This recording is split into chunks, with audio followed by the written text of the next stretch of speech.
I don't know what can be done. Let me give you something else to read. Have you heard of Mark Levin's new book, The Liberty Amendments? Yes, I have. I've ordered it from Amazon. It hasn't arrived yet. Okay, well, read it when it does. It's fascinating because everybody still asks me, Rush, what can I do besides vote? Everybody wants to do something. The standard, ordinary give and take and back and forth of politics isn't going to work anymore. The Constitution's broken.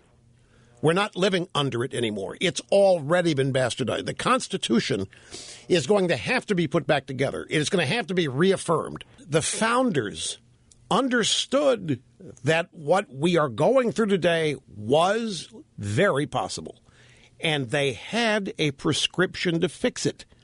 There are remedies for this. The remedy is not the Republican Party. The American people are going to have to fix this. And that's what Levin's book is about. It's a wonderful book. And it's not, I don't want to say it's simple, but it makes so much sense. He proposes 10 amendments that simply reaffirm the original intent of the Constitution and then gives a thorough explanation for why each amendment is, in fact, justified and warranted, and traces it back to the days of the founding.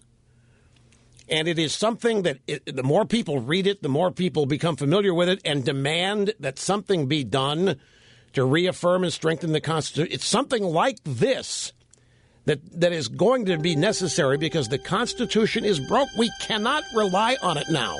The founders of this country never, ever intended that one judge determines the law of the land. So much of what is happening now is not intended. Presidents don't have the right to pick and choose what parts of legislation they like and implement that and deny other parts. The American people have the power to change this, but not at the ballot box. At least that's one of the theories of the Liberty Amendments. The ballot box is that the Constitution is going to have to be reaffirmed, and a new reminder to elected officials of what the law is going to have to be made. And one of the points of the book is that the states, the amendment process is right there in Article 5, how to deal with out-of-control administrations, how to deal with leaders that are abrogating and denying the Constitution, shredding it. It's right there.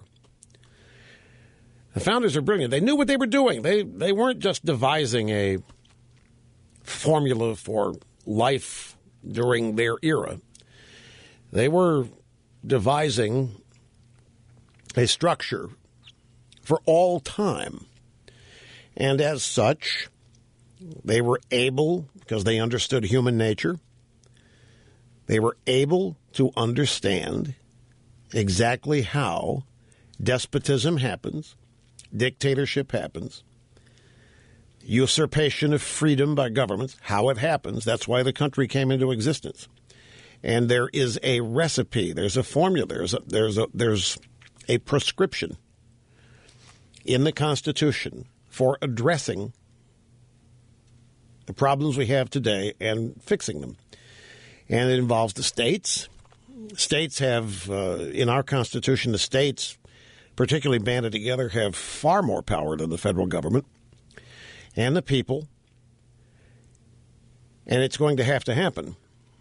And it's going to be slow in coming. This is going to be resisted by the current ruling class. They're not going to want any part of this.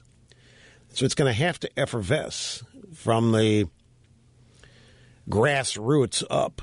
And there are a lot of grassroots efforts taking place right now simply because of the realization that there is not, I don't think there's a single mechanism in Washington that's structured right now and oriented toward addressing the real problems that we have. There's mounting debt. I mean, this was never intended. This was never thought to be acceptable. Never.